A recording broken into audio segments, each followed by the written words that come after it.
When Milei came to power last year, perhaps the policy that attracted the most media attention was his plan to dollarize the Argentine economy. That said, Milei sort of stopped talking about dollarization during his first few months. But as Milei's reformist program has gained momentum thanks to a series of legislative victories, persistently high approval ratings, and consecutive falls in monthly inflation, it's returned to the agenda. In late May, he laid out his most detailed dollarization plans yet, promising to turn the peso into, quote, a museum piece. And early this week, he announced the so-called second phase of his economic program, which is focused on paying down central bank debt as a precondition of dollarization. So in this video, we're going to take a look at what dollarization actually involves, why Milei is so keen on it, and whether it's actually a good idea. Before we start, if you haven't already, please consider subscribing and ringing the bell to stay in the loop and be notified when we release new videos. So, let's start with what dollarization actually means. In Argentina's case, dollarization basically involves doing four things. The first two are about replacing peso money in circulation, and the second two are about redenominating the state's peso-denominated debts. The first and most obvious issue, though, is that you have to replace all cash pesos with greenbacks. Now, this can either be done immediately, which is what happened when Germany replaced the Deutschmark with the euro in 2002, or it can be done gradually, which is what happened when Ecuador dollarized over a 9-month period in 2000. Largely because the Ecuadorian government didn't think that they'd be able to get their dollars to more rural areas in time, and had to eventually rely on Coca-Cola's distribution network to do so. But it's not just about physically replacing the money, you also have to turn peso deposits into dollars. And this all depends on exchange rates. If the rate offered is too low, then you'll trigger a bank run, and if it's too high, it'll both be unduly expensive and inflationary. Thirdly, you'll need to redenominate the central bank's peso-denominated debts. And this is difficult because the central bank owes trillions of pesos worth of short-term debt, and switching these into dollars would require immediate access to billions of dollars that Argentina just doesn't have. Now, the central bank originally started issuing short-term debt to try and soak up excess pesos that have been caused by money printing from the previous administration. But the problem is that the debt pile got so big that they had to print more money to pay the interest, creating a vicious cycle. Now, Milei has tried to solve this problem by cutting rates to reduce interest, while also increasing the yield on the Argentinian peso bonds so that investors buy them instead. But the central bank's debt pile is still pretty enormous, and Milei has said that he won't dollarize until he's cleared it. Fourthly, you'll also need to redenominate Argentina's peso bonds. Now, this will obviously require lots of dollars, given that the government is trying to absorb the aforementioned central bank debt by issuing attractive bonds. Although, because they're longer term, the dollars won't be required immediately. So, for those four issues aside, why does Milei actually want to dollarize? Well, the short answer is that he doesn't like or trust the Argentinian central bank. He calls it the worst thing in the universe and blames its money printing habits for Argentina's chronic instability. And by dollarizing, he effectively renders the central bank redundant. This is also why Milei doesn't want to go for the middle ground option, which would be to peg the peso to the dollar rather than to get rid of it entirely, because he still worries that the central bank could mess things up.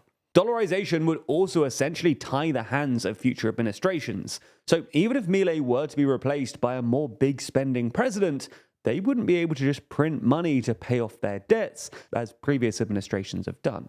So is dollarization actually a good idea then?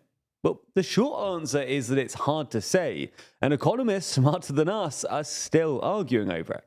So we're just going to give you some pros and cons, and you can decide for yourself.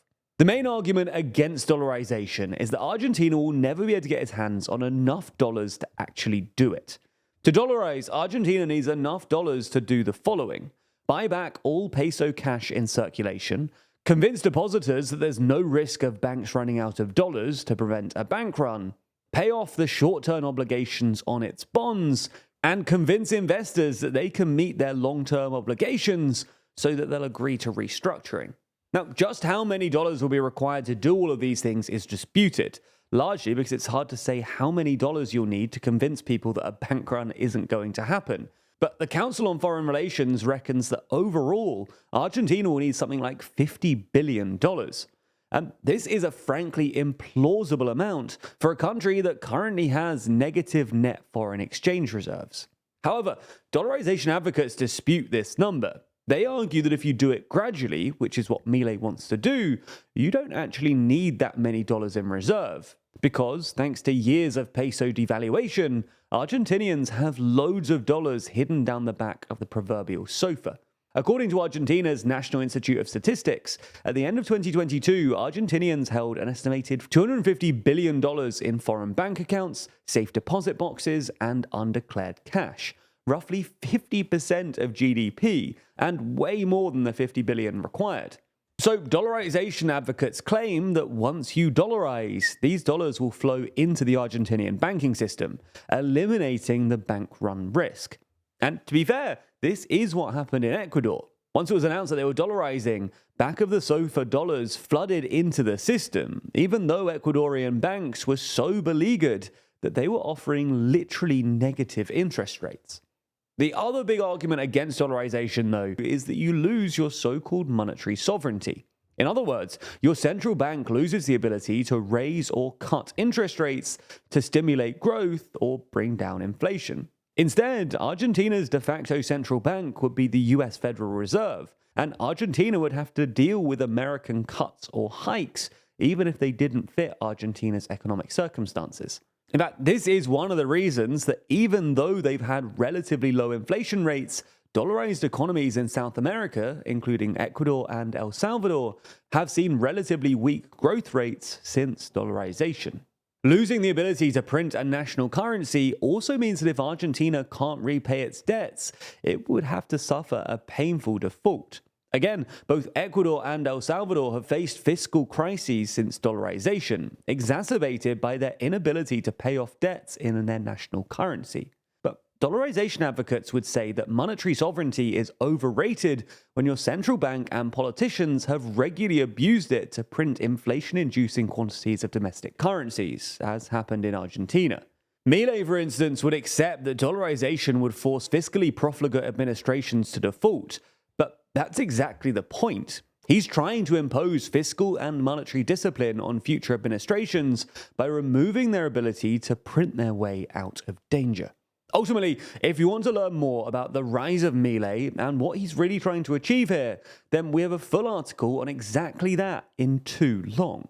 Our 60-page, high-quality magazine full of TLDR's very best journalism. This issue is focused on the UK election, diving deep into the campaign, the results, and how the winners plan to fix Britain. It's more than just Britain, though, with stories including the European parliamentary elections, the countries likely to join the EU next, the latest from Gaza, the rise of Milei, and, of course, the US election. Now, we've decided to make the magazine for two reasons. Firstly, it allows our journalists to write in more detail, diving deeper and ignoring algorithmic restrictions to produce the best work we can. And secondly, it's a good way for you to support TLDR and will help us to produce free YouTube videos as long as we can. If you're interested, then you can pick up a copy from our website, where we're selling 2 editions of the magazine. Firstly, there's the standard edition, and then there's the premium edition, which gets your name printed in the thank you section of the magazine, access to our behind-the-scenes podcast, and exclusive access to our election night livestream, where we'll be reacting to the exit poll with you as it happens. Oh, and by the way, we're going to be making an issue of Too Long every 4 months. So if you want to ensure that you never miss an issue, then you can subscribe, which gets you a 25% discount. If you have more questions, there's a full Q&A linked in the description, where you'll also find a link to our store. And while you're there, make sure you use the code ELECTIONWEEK to get an additional £2 off any purchase. Thanks so much for hearing me out, and if you are interested, please do pick up a copy, as it's a great way to support our journalism and help us to continue making free YouTube videos as long as we can.